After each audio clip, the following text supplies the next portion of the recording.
Ladies and gentlemen, welcome to ATG Radio Podcast, whatever you want to call it, ATG in the house.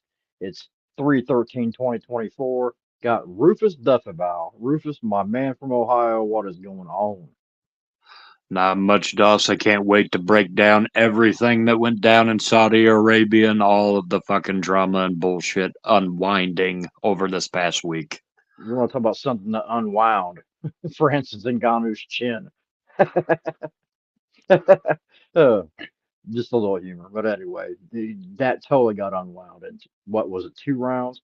But like we was talking about Saturday, Francis Ngannou, everybody who was hyping up, the MMA world was on fire, talking about how great he was.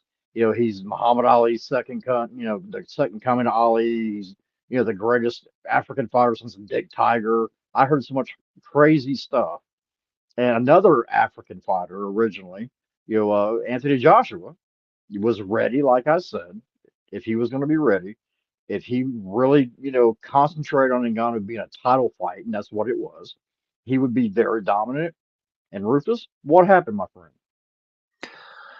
It was Terry Conklin 2.0, pretty much. If anybody can remember the Great White Hype reference. But, I think we both said, Nagano was made into something bigger than he was.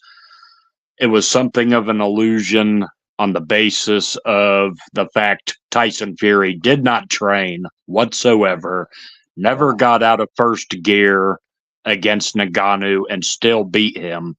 The worst possible version of Fury that we have ever saw. Nagano could not beat that.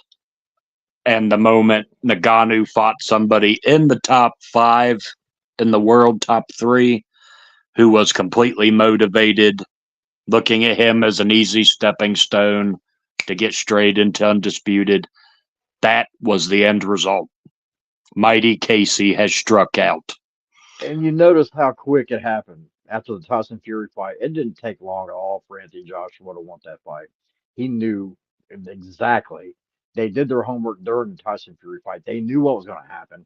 They did their homework on it. They were watching the fight. They knew right after the bell.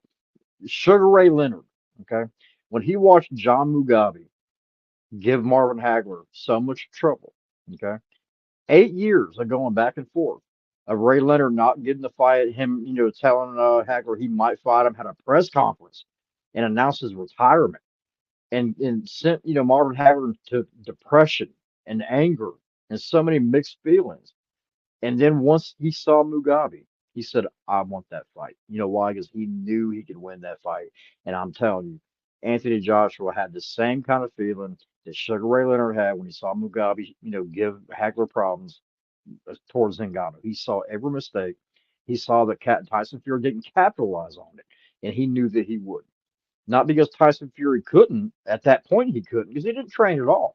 It was a sideshow to Tyson Fury because he is that good. Usually he can not train and not have to worry about it. He can still, put up a good fight. He's a tough guy. But Ngannou brought a little bit more than he thought. He did underestimate him, and Anthony Joshua didn't. Like I said before, that was the key. And a trained, ready Anthony Joshua, a trained, ready top 10 heavyweight is going to stop Ngannou. And that's exactly what happened. What were the mistakes? Well, getting into the ring was a mistake, but what was the mistakes that Ngannou really made, and can he correct those at such a big age of 38? I mean, he's up there already. Can he come back from this? And do you think he will? I think his approach to the fight was wrong because it seemed to me he wanted to try to box with Anthony Joshua, which kind of reminds me when Joshua made the mistake of trying to outbox Usyk. You know, I think Nagano bought so much into his own hype, Kim Kardashian all over his nuts and everything else, that he thought, I have these skills and abilities. I can make That is a curse. somebody. That is a curse. You know that. She's Oh, brought oh, down I many know it. athletes. No, I know.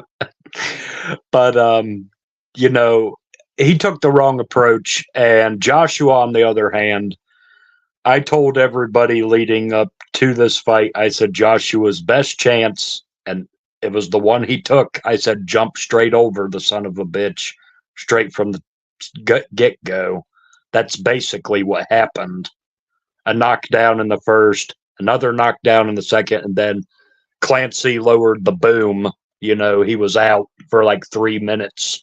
You know, Well, let me tell you about curses though. And one thing you ever heard before, a lot of people in the stock market say that if you want to make it in the stock market, you follow everything. They actually have a ticker or a website that tells every stock that Nancy Pelosi and her husband buy, so they can follow that and they can buy the same stock and get rich. Well, there's every person that Drake votes or bets on, bet it against the other guy and you will win. That's a curse. The Drake curse is real. And just like you said, Kardashian, well, the Drake curse, he's betting on somebody, that guy's going to lose. And he did bet on Francis Ngannou to knock him out. I will say, of all the people, though, I think Joe Rogan and True Gordy might have had the biggest tears in their beer after the Oh, fight was over. I love Rogan. I do like him. I disagree with him on his boxing sometimes and how he compares MMA to boxing, but he went overkill on this one. And I'm gonna tell you, Ariel Helwani on the broadcast, he was crying during the damn fight. He was crying after the fight. He looked like somebody that saw a ghost, and he didn't know what to do. And I was loving it, man. I was drinking the tears. I'm just saying, it But but felt as really far as good. but as far as the second part of your question, can he rebound back? Well, from what I understand, he's got to go back to PFL to fight the winner of the PFL Bellator, tournament that they had. I think he'll probably win that and probably go straight into a match with Deontay Wilder because that is among the rumor mill. And, they've been wanting to do that for a long time, him and Wilder. Um, but I tend to think he most likely would lose that one as well. And then we would have to have the discussion, is Francis Ngannou the greatest fighter with a losing record in boxing history, or was he just simply a sideshow, freak show attraction? I think he's probably the richest, 0-2 fighter that ever lived. I do think that. I mean, even though you're talking about PFL contracts and this, contracts are made to be broken too. There's rumors out, and there's actually a story out that his mother is trying to force or trying to convince him to retire because she didn't want to see him get beat anymore. And, he always talks about his mother, has a lot of love and respect. And that's one thing I do like about Ngannou. He's a family oriented guy. And if his mother's trying to tell him something, he doesn't have any reason to fight. Legacy, I mean, maybe, but he's 38. There's no way he ever beats Joshua. I don't think he ever beats, an in-shape Tyson Fury. And Tyson's going to be done. I don't see Tyson Fury fighting for maybe another year, maybe a year and a half, maybe two fights. And that's including Usyk. I wouldn't be shocked if he goes straight from Usyk if he wins that fight to Anthony Joshua. And the guy's 38 years old. He has $30 million, maybe more in the bank now. And I don't think that was contingent on the PFL. I think that's another agreement altogether. And I think it wouldn't be shocked if he canceled. I still think he might retire from MMA and boxing. If he would have lost the decision or, a competitive fight and even got knocked out after knocking down Joshua maybe a time or two, possibility. But a two-round blowout, getting dropped three times and getting counted out flat on your back, probably concussed, unconscious. I think mom is on to something, Rufus. Could very well be, but knowing Francis's character and knowing everything he's gone through in life, I don't think he wants to go out with a loss.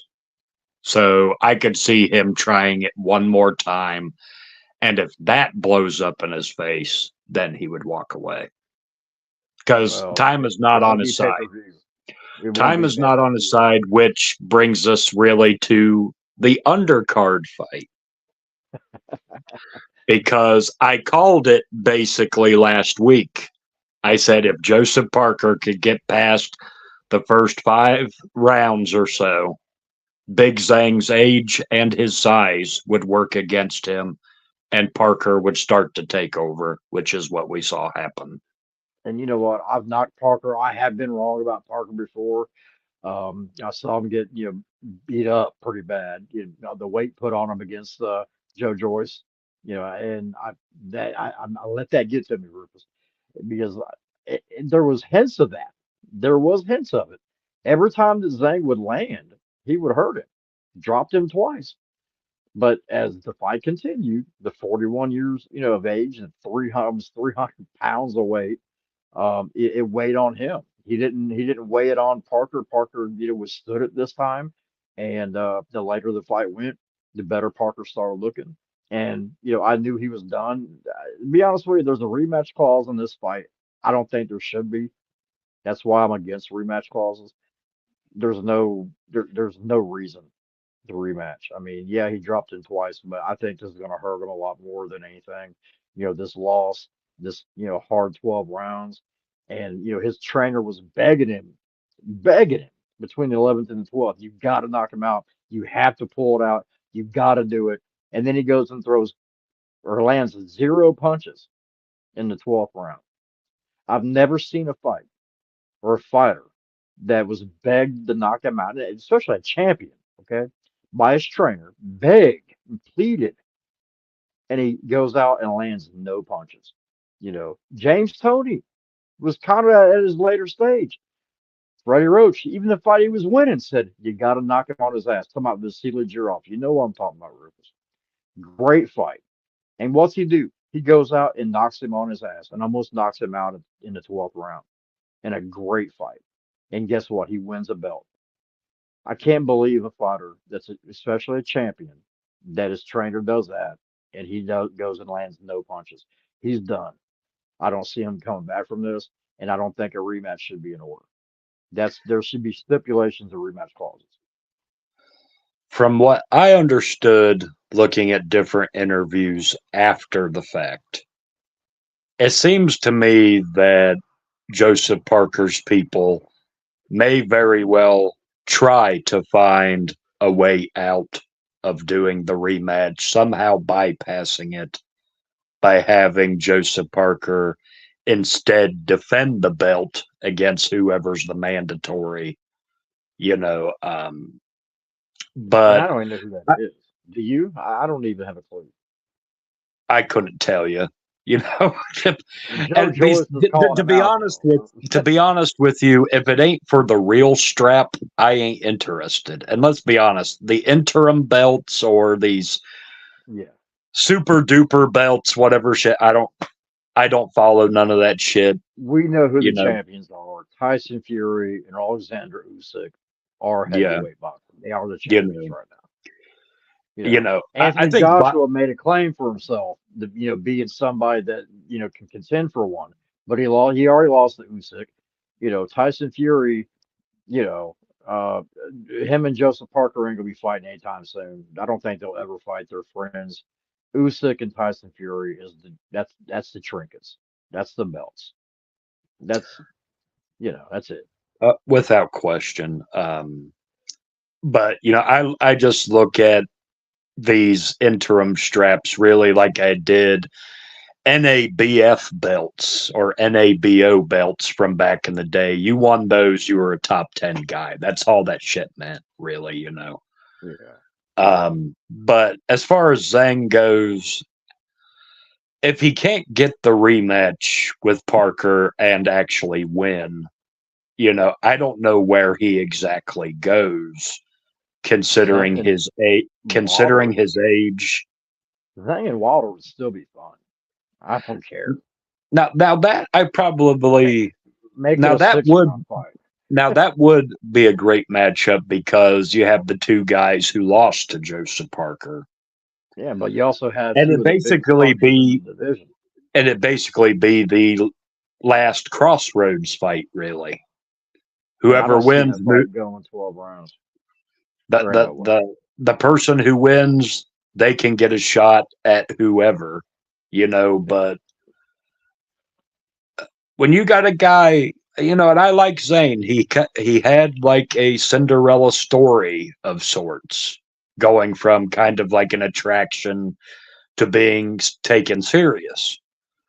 But that when you got a guy who seems to have no self discipline when it comes to his weight and all of these things, which has always been a major problem with him and conditioning in the later rounds, you know, it's hard for me to see him moving forward in the future. It really Yeah, is. then, well, I mean, the thing about it, we're knocking him, but in the first 6 rounds, I mean, man, I think it was the first 6 rounds he had him drop twice. He could have had Parker out of there, but that's you know based like you said, his conditioning, his weight, his he's a big guy. I mean, he's already huge. He could lose a little bit of weight. His age, being 41 years old. I mean, there's a lot, and he's been boxing for a long time. There's a lot of variables there. But the fact is, the power still remains. The guy dropped him twice. He could have knocked out Joseph Parker. That first knockdown, Parker was hurt bad. He didn't capitalize on it. That's all on him. Would the power issue make it, you know, a fun fight with Wilder? That's the only reason I'd want to see them two fight because I don't see that lasting at all. Somebody's getting knocked out, and really, I couldn't tell you who. I really don't know. You know, I have no clue on that one. Both men have far better chins than people grant them for and everything, but no, I don't I know wouldn't what to go make of. that I far don't with know. Wilder, I don't. but Go ahead. he doesn't have a great chin. He has bad defense. I mean, that's one thing, but I mean, his chin. He gets dropped pretty easy. I mean, depends. I mean, Tyson's not a huge puncher, but he lands some good shots. The thing is, he leaves fighters to land good shots because his defense is so bad at times, and counters he leaves himself open. But he does get up and he keeps on and keeps on. Zhang, I don't think Zhang. I mean, Zhang might have been hurt maybe once in his career. That's what would make it interesting to me. Kind of a shaky chin with Wilder, a strong chin with Zhang, but two huge punchers. I don't know who's the biggest puncher. I want to say Wilder, but Zhang can crack, man. Oh, he can. I think that would really come down to a battle of wills more than anything else, to where I could see Wilder hitting the deck, but you have to about kill Wilder to stop him. He's already demonstrated that with the Fury fights. Yeah, Um, but with Zhang being so damn tired, breathing through his mouth after 6 rounds or so, I think Wilder would start beating him like a drum, and it would be that's a good pretty bad. possible. That's a good And that's one possibility. thing I can say about Wilder. Even if it's round 12, the fucker is still throwing punches. He don't He has stop, heart, really. man. He has heart. That's one thing about Wilder. And also with Wilder, yeah, he lost to Joseph Parker, but if he can go out and stop Zhang, that puts him right back up with Parker. It puts him right up there with Joshua. It puts him right up there. I wouldn't say with Tyson Fury or Usyk, but an Usyk fight, if Usyk were to beat Tyson Fury, an Usyk Wilder fight would still be fun. Just because It, he's it so would be tall, Usyk's so small. it would be good fights, but I think I can conclusively say neither Zhang nor Wilder will ever be champion ever again in any capacity. We got guys who are in their 40s. George Foreman was an outlier. He ain't the standard or the rule. But yeah, but people don't remember that George Foreman also took 10 years off his career. It ain't like he was like a drum getting constantly beat on for 40 years. He retired for 10. He came back in his 40s, won a belt, had 28 fights, I think, something like that, in his comeback.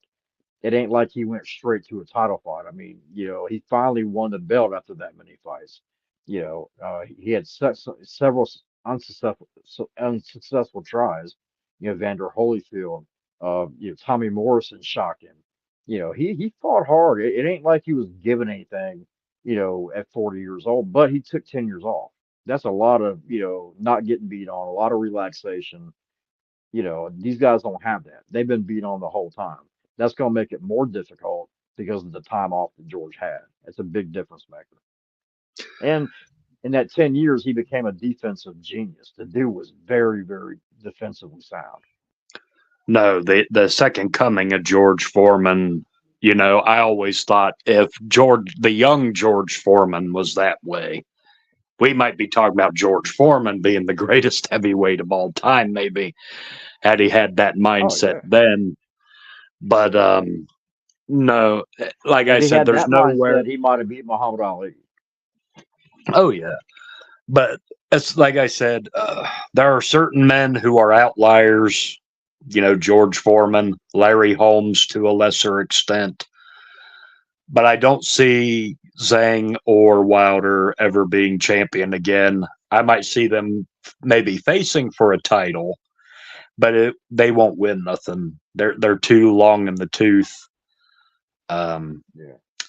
so on to the next subject, Michael Doss. Well, we are going to kind of bypass the rest of the undercard. Maybe for later, we'll talk about it. Here after a while, there's some good smaller weight fights, controversial fights with Nick Ball and with Vargas. But we got to jump ahead. And man, oh man, oh man, we talked about it just the day before it was announced, and we were kind of joking back and forth. And I guess, some people might say, hey, we were already told, we already knew about it. That's why we hinted. We are kind of, we know a lot of people in the sport. We are kind of those guys in the background that have a lot of knowledge and a lot of connections. Rufus, there's a good possibility you already knew about it. But ladies and gentlemen, Jake Paul is fighting 58-year-old, and I think he'll be 59 when the fight happens. Mike fucking Tyson. Holy shit.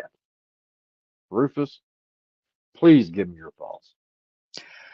Well, I know last week when we were joking, tossing out names and everything, Joking. I, I think you were throwing out like these smaller names, something. I don't know what it was, but I joked and said Roy Jones, maybe, because I said he wants a legend on his resume. Uh-huh. And we kind of boo hooed about that. No, go. He went straight to the creme de la creme, basically, of modern legends in the past 30 years, Mike Tyson. Um, it's one of them things where it's really a divided thing. Is it going to be an exhibition? Is it going to be a contest for all the marbles? Is it going to even get sanctioned to begin with? Because we're talking about close to a 30-year age difference or so or longer Oh, it's between in Jake Texas. Paul. It will be sanctioned. Uh, You know, it, Texas, and right now, what I'm hearing is the Texas Athletic Commission. They're trying to decide if it is going to be an exhibition, but it'll be an exhibition without headgear, like several, have been. Or they might actually make it an official fight, and that's kind of up in the air right now. They're still deciding that. My guess is they're still waiting to get paid because what I mean, I know the Texas Athletic Commission and I know how they roll, and I'm just saying there's a reason it's in Texas. But anywho, um, it's really up to the biggest bidder, and it can be either way. But they're saying they're discussing it, but they're still counting money. That's what's going on. So I think it's going to be a sanctioned event. But I think it's whatever they want. If Jake Paul and Mike Tyson want it to be sanctioned or be an official fight, if they want to be an exhibition, it's whatever they want. And they're just waiting on clarification on that. Honestly, I think it's going to be an exhibition, but we'll see what happens. I don't see the fight happening. I still don't see the fight happening. But July 20th is the date. It's going to be in Dallas or what is it, Irving or I can't remember I forget exactly. Is it going to be at Texas Stadium, man? Rufus? I can't remember what the stadium actually is. I know it's on the poster, and I feel It like was a an idiot. blur, dude. AT&T Stadium is some bullshit, but it's in Dallas, pretty much. And July 20th, I just don't, man. I don't see that fight happening. Um, I don't know. Who do you see in this? I mean, Rufus, who do you see in this fight? Fight. It's a hard question to answer because I don't like Jake Paul personally. I can say he brings a lot of eyes to the boxing business and whatnot, but I have to give him some credit to his abilities You because shouldn't. if I had to be honest about it, at bare minimum, he has proven himself to be a fully capable, durable journeyman cruiserweight. You know, He's a showman. That's he might be he's slightly above journeyman. You know, there's 7 levels in boxing, really. You know, you got first tiersman, second tiersman, journeyman, trial horse, gatekeeper, contender, and champion.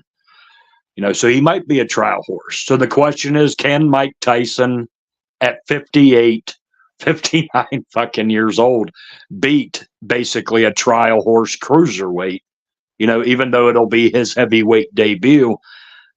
And I can't answer that because let's be honest, when Mike Tyson lost to Kevin McBride ages ago, like 20 fucking years ago, maybe longer than that, he was old and washed up then. So how the hell do I yeah, really, but how do I really analyze it? wasn't McBride like 6'6"?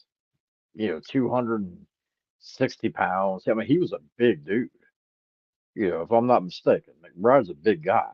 You know, and Jake Paul's not. He's what 190. I think he's bigger than that. He's going to be at least 205, 210. Probably Mike Tyson size, but them 30 years is what bothers me. I don't know what to expect. I mean, even if it was Mike Tyson that fought McBride, I think that Mike Tyson would destroy Jake Paul, and I think Jake Paul knows that. I think really this might not even be a fight. Honestly, I think they might have just announced it, and I think they might cancel it just to get. That's what everybody's talking about. You got Jake Paul's name out there. The guy fought Ryan Borland on the undercard. Amanda Serrano, her knockout loss to Hair Gel. She didn't even fight. She fought Vidal Sassoon and she lost. Sorry, I'm not gonna have no. It was stupid. I still don't think that's real. But anyway, he fought Ryan Borland on the undercard of his own card, and he's going from that to Mike Tyson. People wasn't talking much about the Borland fight. They wasn't really, I don't know if it was sold out. That it might have sold out. I don't know what the numbers, but they couldn't be great. And then a week later, now he's signed to fight Mike Tyson. I think it might just be one of them, you know, them basically just throwing their names out there so they get recognition, and then they're going to cancel the fight. I still don't know if it's real. Do you think it's real, Rufus? I believe it's real, but my whole question with it is it going to be an exhibition or a pro fight? Because Jake Paul will never live it down if it's got to be big, huge fucking gloves and headgear. People Yeah, will laugh him out of boxing forever I don't because know about that. they will say you're such a big fucking pussy. You're afraid of a senior citizen to where you needed to wear headgear and fucking Yeah, but big ass gloves. that senior citizen is Mike fucking Tyson, dude. I mean, Yeah, I'm but just saying. but not even a year ago, Mike Tyson was walking around with a fucking cane With a cane, with a cane, with like and fucking and sciatic issues and and shit. how the fuck is he gonna pass a drug test? It's still an illegal drug in Texas. Marijuana's illegal. He smokes bud Well, every fucking well, day. I'm gonna tell you a story about my home state. You know, very strict. They don't allow exhibitions in the state of Ohio. Well, your home state But is my home state, actually. but Even though I live in Louisiana. but When Mike Tyson came into town to fight Corey T Rex Sanders in an exhibition, Bernie Profato, the commissioner, was like, "Oh, well, we allow exhibitions. It's Mike fucking Tyson." So I can see them turning a blind eye, the state of Texas, for Mike Tyson. Yeah, but here's the problem with that. You know, Keyshawn Davis had a fight. I believe it was in Texas. He fought. It was two fights back, I think. He won the fight, but he tested positive for marijuana, and they had to make it a no contest. And he got fined, and he got suspended for that fight in Texas. So if they do that to Mike Tyson, say it's okay, we don't mind, they're gonna get a black eye. It's gonna be bad. They And a lot of might, people have already mentioned that. That's why I but think it might be an exhibition if it but happens. then again, I'm reminded of when Tyson fought Andrew Galata and he tested positive for marijuana or cocaine, whatever the fuck it was. That's a You know, no contest also. it is a no contest, but did anybody care that it was a third round stoppage? Nobody Everybody knew gave he a knocked him fuck. out. They saw the So results. you Exactly. know, So you but do have a my whole point with big that. thing with it is, let's say it is an exhibition, like how Mike Tyson had it with Roy Jones, right? Is it going to be 1 minute rounds, 2 minute rounds, or 3 minute rounds? And I bring this up because anyone who watched Roy Jones versus Mike Tyson, about every 10 fucking seconds, Roy Jones put Mike Tyson in a clinch. Who's to Oh, say some 25, 26-year-old guy who used to be a collegiate wrestling champion won't tie Mike Tyson up every fucking 10 seconds as well? uh, I think Mike Tyson, even this Mike Tyson, is probably stronger than Jake Paul. Dude is strong, man.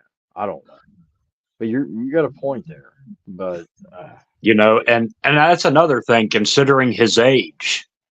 I think he only could look competent if it was 2 minute rounds or something like that. Because if it is three and he's got to chase Jake Paul all over the place, he's going to get so burnt out and fucking tired within 2 or 3 rounds that Jake Paul's going to stop him in the middle of the this ring. this is a complete. This is only a name drop for Jake Paul. I just don't see it happening. It might blow me away, but the problem here is it's one of them fights where if you go the distance, or especially if you get knocked out, you're over. You think Ngannou, his career's over, or I do. A lot of people might, get knocked out by Anthony Joshua. Try Jake Paul getting knocked out by 59-year-old Mike Tyson. You need to go back to Nickelodeon or Disney or wherever you were, or go back to YouTube because your boxing career is fucking finito. You're finished. You'll never fight again. If you do, nobody's gonna watch. Now, I'm if you not knock so out sure. Mike Tyson, if you knock out Mike Tyson, you're gonna be hated by the planet because you're going to be that 26-year-old guy that beat up an old Mike Tyson. You know, he got some props for beating Anderson Silva, but as an MMA guy, he wasn't even close to Mike Tyson's age. And really, Anderson's not beloved like Mike Tyson is, in boxing, even in MMA. He's beloved, but you don't have the love that Mike Tyson has. The entire planet loves Mike Tyson, especially this Mike Tyson, the happy pot smoking Mike Tyson, the guy that was in the hangover. He's a beloved guy. And if he knocks out Mike Tyson, I just feel that the hate is going to go tenfold, 100, 1,000-fold for Jake Paul. They're going to hate his guts, and it ain't a good hate. You beat up an old guy. Well, That's the all I thing got. with me, I agree with you. Us hardcore boxing purists, we will hate him, and rightfully so. But this younger generation who has grown up on the internet and everything, they will be like, "We told you so," that he was going to beat Mike Tyson, and he did. The thing is, these people will try to equate Mike Tyson now with Mike Tyson back when he actually was worth something. That's what these people do. They make a mockery out of it. And let's be honest, Yeah, most but of his man, fan base are either idiots or trolls. They're going to eat up Jake Paul whether he wins or loses. Because even if Mike Tyson knocked him out in the first round, Jake Paul would be like, hey, I pursued my dreams. Nobody can take that from me. And everybody would just applaud and say, Jake Paul, he lived it out and everything. And he'd still be bigger than ever because he would probably fight Tommy Fury after that or KSI and keep the sideshow going. I think Tommy Fury is tired of all that. I think he's really wanting to concentrate on his pro career, which is the right decision for him. But I guess That money. might be true. But then again, Tommy Fury also called out Conor McGregor, too. So I don't know. Who wouldn't know? I mean, that is a huge fight for anybody.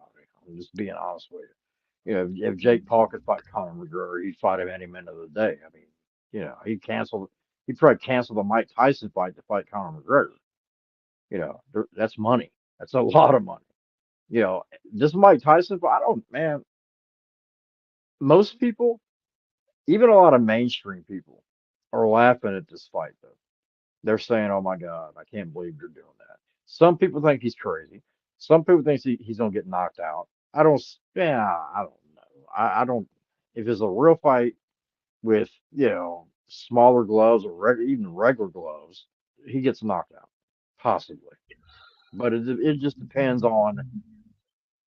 Yeah, I think there's a handshake agreement. I don't think they're going to fight. I still don't. I just don't see it happening. But I think it's an agreement. It's going to be a show. You got to realize Jake Paul, as much as people hate him, and I've disliked him at times, he's held boxing out, though. He's put boxing out there, maybe in a bad light, but he's made a lot of money. He's made fighters that usually don't make, a lot of money. He made them more money. He's putting these guys, he's putting Amanda Serrano, a lot of people didn't know who she was. They know her now because he's on all his cards. A lot of these fighters he's building up, giving them a platform. The guy's like PT Barnum. I mean, he's a showman. I got to give him that kind of credit. But, one crazy thing about it though is you don't hear about Serrano being on this fight. You don't hear a fight being announced for her. And, I mean, she had a hair gel in her eye. It ain't like she had a major problem. She was ready to fight. I still don't see that fight happening. Again, the rematch of her other fight. I wouldn't be shocked if they bring out Ann Wolf or Layla Ali for her to fight. To be honest with you, the rate they're going, bringing Mike Tyson out, they'll probably have Amanda Serrano and Ann Wolf. Ann's almost what, 58, probably the same age Mike Tyson is. Maybe she can bake some cookies before the fight, like she's going to do for us. Well, if they're going to bring back, some old time boxing woman, bring back Mia St. John. She still looks like a babe, so it might work. Yeah, But no, I like Amanda Serrano. I know we joke and say hair gel. From it what I was. understood, No, no, it from was hair. what I from what I understood, it was hair dye. She had hair dye dyeing her hair, and the dye got in her eye and exposed her cornea. Oh my God. So, well, it's hair something. Who But dyes their hair before a fight? well, you know how women are, or can be. But anyway, um, personally, I think Amanda Serrano is on the big crusade to try to get Katie Taylor again, but this time in a 3-minute round bout rather than a That is a good 2-minute fight. one. That's a good fight. Which I'll be honest, I thought Serrano won against Katie Taylor, but Katie Taylor being who she is, they gave it Well, to her in my view. that got her out of a couple fights, to be honest with you. Got her in the Cameron. This Cameron rematch could have went either way. That was a tough fight. Cameron clearly won the first fight. Yeah. But she could have won the second fight. But but we'll see what happens. But what else? What else do you want to talk about? I'm gonna let you choose what you want to talk about. Oh shit. Well, I gotta give I got to say one thing because the last week's episode got cut off with me talking I knew about you were going with me talking about Clarissa Shields' booty meat. But I had to get let off me the put it phone. Yeah. let me put it into context though. I was quoting Chris Cyborg because she wants to fight Clarissa Shields at welterweight. Clarissa Shields wants it at 154. Chris Cyborg said, "You can make 147 if you lose some of that booty meat." And I then it still think goes off. I still think that is actually one of the few I mega like it. fights left I that like can it. be potentially made in the career of Clarissa Shields because let's be honest, there is nobody really fucking left at all in women's boxing in her division. I think Bumgarner is talking about wanting to fight her and go to her division. Yeah, but that's another matter too because Bumgardner is much smaller than Shields, so she would have to come up several classes. So But do you Manny really want Pacquiao, Oscar De La do you, Hoya, you know. I mean, do you really want to see somebody who is like a super middleweight sized woman basically fight somebody who's more like a lightweight junior welterweight sized woman? I really don't. I, Not for me. I like Vice Period. I wouldn't pay to watch it, but I'd watch it. You know, I'd watch a featherweight fight a super heavyweight. I don't care. I just want to see what happens. Now, mind you, I'm one of them old time boxing purists where I could bring up somebody like Sam Langford and be like, this guy was Yep. 130 pounds knocking out 200-pound men. But, It but can happen. It's not a Stanley lot of Ketchel people, versus Jack Johnson, you know. Well, but he that got his ended in teeth knocked out disaster. too. I know, but he did drop him on his ass. But yeah, yeah, But, yeah. nothing's impossible really in boxing. It's like an argument I had with one of the ATG alumni. Uh, I was talking about Jem Mace from way back in the day. I said the man started off at lightweight and became the heavyweight champion of the world, the first internationally recognized heavyweight champion of the world. It's not impossible for people to do it, but in this day and age, I don't want to see somebody that small fighting somebody that big because most times it just doesn't work. Well, but sometimes it does. Just like Khan Well, and Lewis. I that's mean, well, that's eventually kind it of the worked, but it worked well, for a long that's time. well, that's kind of the appeal of like the whole Tyson Fury Alexander Usyk fight. Even though Usyk is not a small man, he is a small man in comparison to most heavyweights, but he is not Yeah, a but small man. to me, he already proved that by beating Joshua twice. Because Joshua's not as big as Tyson Fury, but he's a big dude. And, he kind of proved that he can beat a bigger guy. Tyson ain't that much bigger than Anthony Joshua. So to me, he already proved that he can beat a bigger guy, and it ain't about the size. You know, I think Tyson Fury is a lot trickier than Anthony Joshua, though, to be honest with you. Oh, without He's a tricky guy. question. Because I've seen a lot of people want to play this configuration game where, well, Joshua beat all of these opponents Fury had more impressively. And I'm like, that doesn't mean that he can actually beat Fury himself, you know. I mean, we could do that triangle thing all day long. It don't really mean anything. But Fury is a lot more awkward. He's a lot more rangier. He is a lot more quicker, in my view, than Anthony Joshua and more of a ring IQ. Tyson Fury may never have went to the Olympics, even though he wanted to. But when you look at it, he's already beaten a gold medalist in Vladimir Klitschko. He's beaten a bronze medalist in Deontay Wilder. He's shown, I think, that he has this mental acumen that is a lot higher than people give him credit for. Tyson Yeah, Fury sets up a lot of traps on people. yeah, he's a tricky fighter, very tricky. I mean, he's kind of got that old school mentality. Um, he does do a lot of almost everything better than Anthony Joshua, but he doesn't punch as hard. I will give AJ that. You know, I still want to see that fight. If Tyson Fury wins, which is a good possibility, but I'm telling you, Usyk, there's a good chance Usyk might pull it off too. I mean, the guy's been, I believe, if I'm not mistaken, he was an underdog against Anthony Joshua the first time. He beats him twice. He had Anthony Joshua so messed up that, he was rambling after the fight, couldn't believe that he lost the rematch, knew that he lost, but could not believe it. I kind of thought threw him into a depression and kind of sent him crazy for a little while. Usyk is tricky good. That's a good possibility. To me, that's a damn near 50-50 fight. I mean, I know you think Tyson's going to win that fight, but if Usyk does somehow win, where do you think he goes from there? Do you think him and Anthony Joshua? What do you think? I mean, a third fight is that really? That's going to throw boxing and kind of into a funk to me because you've got a guy that's already beat somebody twice.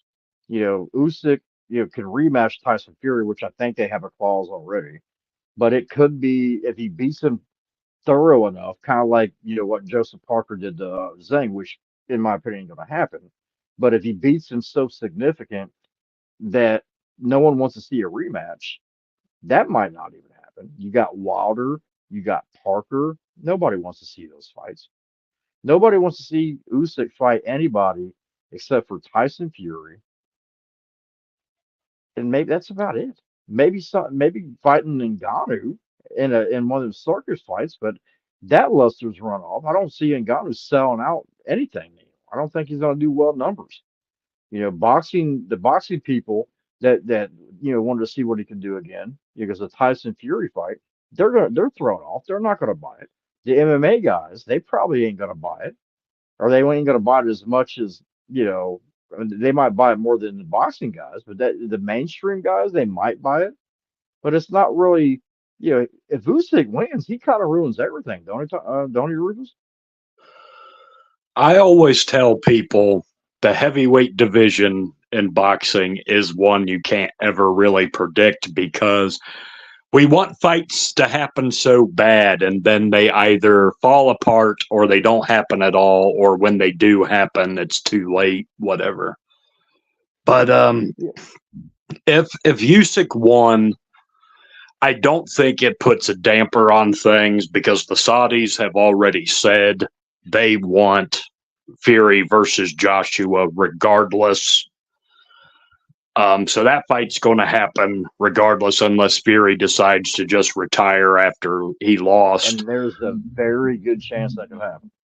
Very good. But knowing Tyson, as I know Tyson, that let's say he did lose to Usyk, I believe he would be like, okay, this is the first time I have lost since David Price in the amateurs, really. He would be like, I know what it takes now to beat this man because I've already experienced it firsthand. And can Usyk get himself up to try to do it again, bring his A+ game again? Because let's be honest, Usyk is older than Fury. And he has had back to back to back to back training camps. And even when those training camps led to nowhere, that is wear and tear on your body and might make him much older and slower by the time he would fight Fury anyway.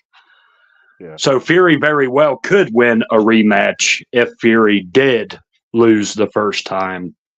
But I personally think if Usyk did win, I think Usyk rides off into the sunset. There's nothing more to prove because why do a Gene Tunney after fighting Jack Dempsey and you fight some guy named Tom Heaney? That didn't mean shit, So Yeah. he would go off in the sunset, be national hero of Ukraine. He could retire, live forever comfortably. He'd be like Fedor over in Russia, set up for life, being a legend type thing. I wouldn't be shocked if both guys retire, to be honest with you. They might do their rematch, but they might both retire after the fight, man. It's kind of like But I also Mike said Tyson last versus week, Lennox Lewis. Lennox Lewis didn't want to fight anymore after Tyson. He fought Vitaly Klitschko, almost got beat. You climb that mountain, you know, you're done. You don't have nothing else to box for. You made your money, you got your legacy, you've done what you well, accomplished. that's the danger when you have guys who are that damn good. Because I'm reminded of Larry Holmes in the 1980s. And Holmes was asked, what do you think about the contenders in the heavyweight division after he had beaten the Ernie Shavers and all this? And he said, put their names in a hat, shake it up, they're all the same. And Larry Holmes got really complacent. And you could see him physically or mentally degenerating, little bit by little bit by little bit. And by the time he fought Michael Spinks, I don't believe he took it serious really at all in a lot of ways. Um, Uh, I think it was a smaller, right there, smaller guy versus bigger guy. Michael Spinks was one of them guys, man. A very talented boxer, and and you did, Larry was the kind of guy that didn't pressure you. Everything consisted from his jab. He boxed in. He never jumped on you. I mean, look at Mike Tyson. Mike Tyson jumps all over him and knocks him out in one round, knocks him away from boxing completely. One punch can change everything. His styles make fights as well. But Larry, I miss Larry. God, I miss Larry Holmes. Larry Holmes, a lot of people didn't like him at the time, but I think people miss him now. The people like me and like you, the dude was fun. You never knew what he was going to say. The guy had talent for years, and he, you know, the guy was just great. He was a great fighter. He beat Muhammad Ali. Everybody turned on him, and I think Jake Paul might go through that with Mike Tyson. I'm telling you, I still think that. but no, Larry was a special guy. Like you said, you never knew what he was going to say or do. I think people tend to forget after he knocked out, I think it was Leon Spinks, maybe, that Jerry Cooney was in the audience. And when Howard Cosell tried to bring Jerry over, Larry said, I will hit him in the fucking face if he comes over here. And poor Howard Cosell got hit in the face because he got in the middle and Didn't got his nose wait? busted by Larry Was that Holmes. was that another time his toupee fell off? I believe so. It was pretty I bad. think I remember that. Yeah. But Oh my God. or the time Trevor Burbick was talking about Larry Holmes cheating on his wife or something, and Larry never cheated Jumped on off his the wife, car. Oh far as I know of. That pissed no. him off to no end. He jumped off the car and gave a fucking Drop drop kick. kick to fucking Trevor That's Burbick. what I'm saying. Larry Holmes was a loved guy, man. I mean, and it's like when he stepped away, it made boxing boring. Kind of how I feel if Usyk beats, Tyson Fury. I mean, when But Tyson the Fury goes, it's going to make boxing a lot more boring, and people are going to love Tyson Fury more when he's gone. Kind of like Larry I Holmes. think I think as far as Fury goes, I think he loves boxing too much to kind of walk away because it's like an addiction for him. But whether he's got it in him to perform at a world class level for more than 2 years or three tops, I don't know. I don't think so. I think this next year and a half is probably the last world class version of Fury we will see. Um, Um, and I hate that he got cut because it gave the entire game plan away. Because if you notice they Usyk's slim him down. training camp, if you look at Usyk's training camp, every guy he was using as a sparring partner was just a big fucking lug who couldn't move. I agree. And here Fury lost a shit ton of weight and was focusing all on movement. And I'm like, that element of surprise was gone with that fucking cut.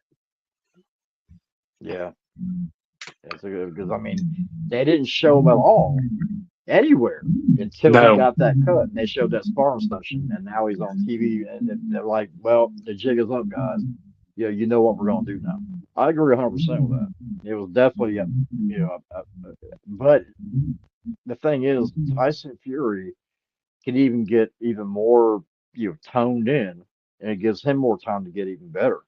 So I mean, it could work in his favor. Who cares what they do? I At the end look of at the it day, as working in his favor because other than the Nagano nonsense, you could say that he had this long relaxation period, while Usyk, on the other hand, has been killing himself with the Joshua rematch, the training camps for Fury that fell apart, as well as the Dubois fight. yeah. That I think it works against Usyk, but it's benefiting Fury a bit. Well, But real quick, Rufus, we're gonna do 1 hour this night. Uh, ladies and gentlemen, it's not gonna be a 1 hour show. We got about 4 minutes remaining. I do want to ask you a quick question. Something yeah, that I've been holding on to. Did you see Tyson Fury's face when Ngannou got knocked out by Anthony Joshua? Do you think that it's a motivator? Do you think that it really got to him, or do you think that it really put him it might have put him into a depression? I think he looked at it like a lot of us looked at it, be like, damn. I thought, that it was Yeah, but very what kind of impressive. damn? You What know, kind of damn? I I don't mean, think it was, am I I don't think it slipping? was, I don't think it's a damn like being afraid or nervous. No, It was no. like, okay, you motherfucker, you're showing me up. You're making me look bad. Okay. You know, so I think it's a motivator for Tyson Fury to be like, I'm going to go into the gym tonight or tomorrow, working my ass off because I hope it is. I need to make Usyk look like a bitch to rub it in Joshua's face. And you know what? I think he handled it pretty classy after that. He talked about Ngannou. He talked about Joshua. He gave Joshua props. And he basically, said Ngannou was a good fighter. Keep it up. You had one mistake. I mean, he gave him respect afterwards, and you got to commend him. A lot of people hate Tyson Fury, but like it kind of goes back to the Larry Holmes thing. A lot of people hated Larry Holmes back in the day, but when he left, they miss him. They miss Larry Holmes. I think Tyson Fury is it going to be a lot like that. it was the same thing with Lennox Lewis because let's be honest, after Lewis, Oh yeah, I love the Lennox. heavyweight division was such dog shit. You remember when Emmanuel Stewart used to be on our show so much, and we'd be like, Emmanuel, what Lennox what does too. uh, what does Vladimir think of the heavyweight division? And he said, please don't ask me that question because it depresses Vladimir so much. And it depresses me too because there's nobody around to really challenge him at all. You Yeah, know, yeah. I miss Vladimir too, to be honest with you. But I you know. mean, I can only miss that 1-2-1-2 for so long. Jab, Mm-hmm. jab, right hand. I like the dog in Vladimir, the one that used to, fight. I That think goes he after ended people. his. I think he ended his career on the right note I because think he could have stopped early. he showed he could be in dog fights even That is as a an great old point. man. You know, He went out a lot better in my opinion with Joshua than he did if he would have just retired after Tyson Fury. He did show that dog in him. He tried to knock him out. He went out on the shield and got stopped, but I mean the dude gave it his all. And he let Anthony Joshua know you're in a damn fight, fucker. You're in a fight mm-hmm. tonight. And I think that made Joshua grow, even though that was before he got stopped by Andy Ruiz. Yeah. Joshua's still a good fighter. I think there's a lot that can come from him. Yeah, and Gonner, like I said, I think he's done. But ladies and gentlemen, I got 30 seconds, Rufus. Talk to the fans. Let them know what's up. We'll be back soon, either tomorrow or next week. But talk to them. We will be back soon with more stuff. You can bet. Glad to talk to all of you, and we will talk to you all later. Good night, everybody. See you soon.